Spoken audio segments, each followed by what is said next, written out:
Di sebuah kantor pemerintah yang sibuk, bekerja sepasang suami istri. Rara masih muda cantik, dengan wajah yang khas orang Indonesia berumur 26 tahun, kulit putih bersih, tinggi badan 167 cm, berat badan 67 kg. Dan Budi pria ganteng berumur 28 tahun, tinggi badan 170 cm, berat badan 70 kg. Orang asli Indonesia. Rara adalah wanita cantik dengan senyum yang ramah, dikenal sebagai sosok yang ceria. Sementara Budi, suaminya, adalah pria yang ambisius. Di luar pekerjaannya sebagai pegawai negeri, Budi memiliki bisnis sampingan yang sangat menyita waktu dan perhatiannya. Setiap hari, Budi selalu pulang terlambat, bahkan saat di rumah pun, ia seringkali masih sibuk dengan ponsel dan laptopnya, mengurus bisnisnya. Rara merasa suaminya seperti orang asing. Komunikasi mereka hanya seputar pekerjaan atau hal-hal penting. Kurangnya perhatian Budi, baik secara lahir maupun batin, membuat Rara merasa kesepian dan hampa. Ia merindukan Budi yang dulu, yang selalu punya waktu untuk mendengarkannya dan menghabiskan waktu bersama. Di tengah kesibukan Budi, ada satu sosok yang sering mampir ke rumah mereka, yaitu Sapri. Sapri adalah teman kerja sekaligus rekan bisnis Budi. Ia sering datang untuk urusan pekerjaan atau sekadar membahas bisnis. Suatu hari, Sapri datang ke rumah Budi. Namun, Budi sedang tidak ada di rumah karena ada urusan di luar. Rara yang membukakan pintu. Dengan senyum ramah, Rara mempersilakan Sapri masuk dan menunggu. Budi sedang keluar. "Nanti saya kabari kalau sudah pulang," kata Rara. "Oh, tidak apa-apa, Ra. Aku tunggu saja," jawab Sapri. Sambil menunggu Budi, Sapri dan Rara mengobrol. Rara merasa nyaman berbicara dengan Sapri. Entah kenapa, Sapri memiliki sifat yang sabar dan mau mendengarkan. Tanpa disadari, Rara mulai curhat tentang masalah rumah tangganya. Ia menceritakan betapa ia merasa kesepian, betapa Budi selalu sibuk, dan betapa ia merindukan perhatian suaminya. Sapri mendengarkan dengan penuh simpati. Ia tidak menghakimi, justru memberikan nasihat yang menenangkan. Rara merasa ada seseorang yang mengerti perasaannya. Obrolan mereka berlanjut sampai Budi pulang. Sejak saat itu, Sapri sering ke rumah Budi dengan alasan mencari Budi. Namun, anehnya, ia sering tidak bertemu Budi. Entah karena Budi memang sedang tidak ada di rumah, atau Sapri yang datang di saat Budi sedang sibuk. Namun, itu memberikan kesempatan bagi Sapri dan Rara untuk mengobrol lebih lama. Rara merasa hatinya yang hampa kini terisi sedikit demi sedikit oleh perhatian Sapri.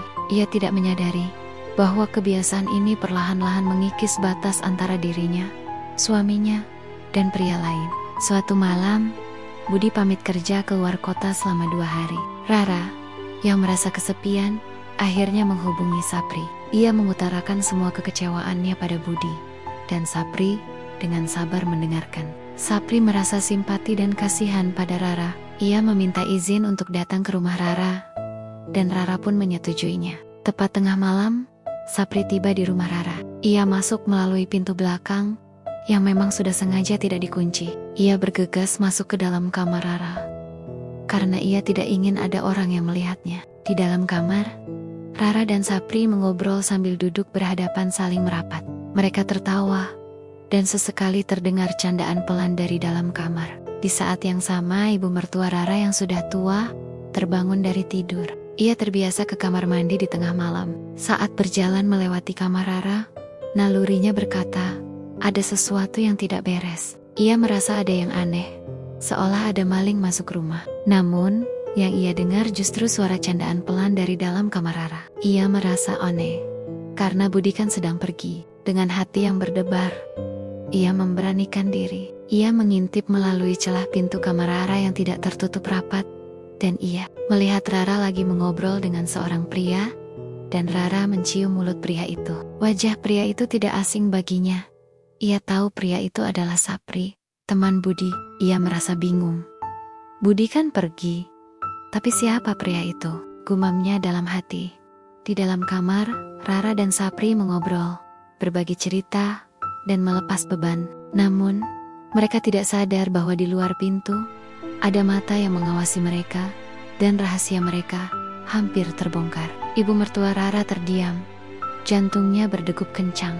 Ia mundur perlahan dari pintu kamar Rara. Rasa kaget dan bingung memenuhi benaknya. Suaminya pergi, tapi ada pria lain di dalam kamar putrinya. Dia tahu ini bukan hal yang benar, namun dia ragu. Pagi harinya, ibu mertua Rara memutuskan untuk menghubungi Budi. Ia tak tahu bagaimana memulai percakapan, tapi dia harus jujur. Budi, ibu punya firasat buruk tentang Rara. Semalam, ibu melihat Rara di kamar dengan Sapri. Budi terkejut. Ibu mungkin salah lihat. Mereka hanya teman kerja. Namun, naluri ibu mertua tak bisa dibohongi. Ia meyakinkan Budi bahwa ia tidak salah lihat. Akhirnya, Budi pun merasa curiga dan segera pulang. Sesampainya di rumah, Budi menanyakan kebenaran pada Rara. Rara tak bisa mengelak lagi. Ia mengaku bahwa ia memang bertemu Sapri, dan mereka hanya curhat. Namun, ia tidak mau menceritakan hal lainnya. Budi yang kecewa dan sedih, akhirnya memutuskan untuk berbicara dengan Sapri. Sapri pun tidak bisa mengelak lagi. Ia mengakui bahwa ia memang sering bertemu Rara dan merasa kasihan padanya. Meskipun Rara dan Sapri tidak melakukan hal yang tidak-tidak, kedekatan mereka membuat Budi merasa sedih. Ia merasa bahwa rumah tangganya telah hancur. Ia memutuskan untuk memberikan waktu bagi Rara untuk memperbaiki diri. Meskipun Rara dan Sapri sudah ditegur, perasaan di antara mereka tak pernah hilang. Mereka tahu itu salah, tapi rasa sepi Rara dan simpati Sapri terlalu kuat.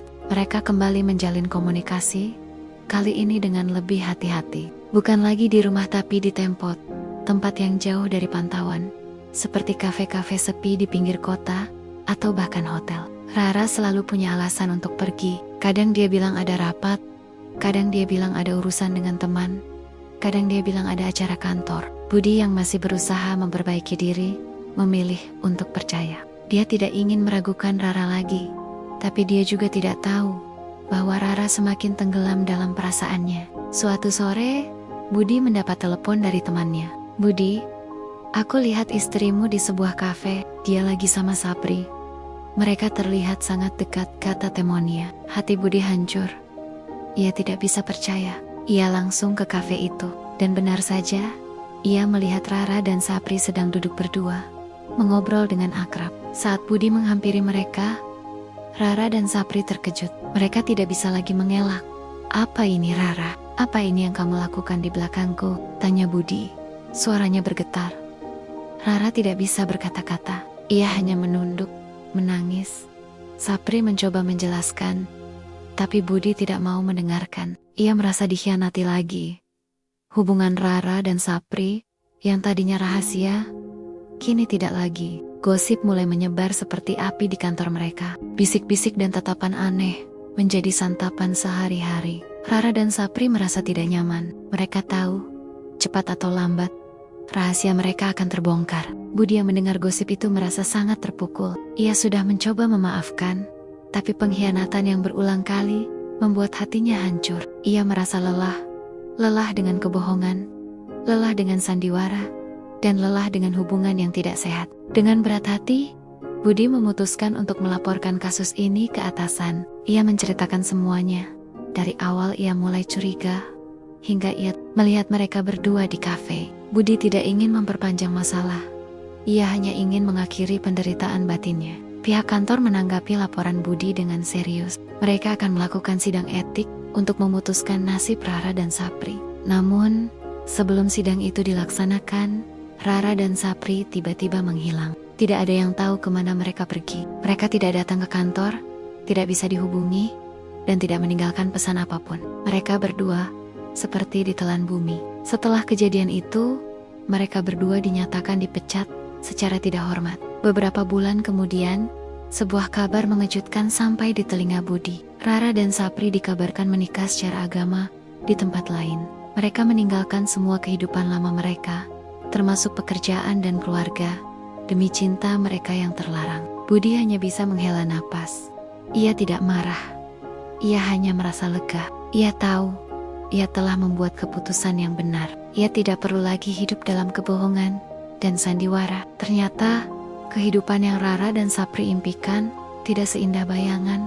Mereka hidup dalam pelarian, menjauhi semua yang mereka punya. Dengan modal seadanya, mereka memutuskan untuk memulai hidup baru di sebuah desa terpencil. Awalnya, mereka berpikir cinta akan cukup untuk membuat mereka bahagia.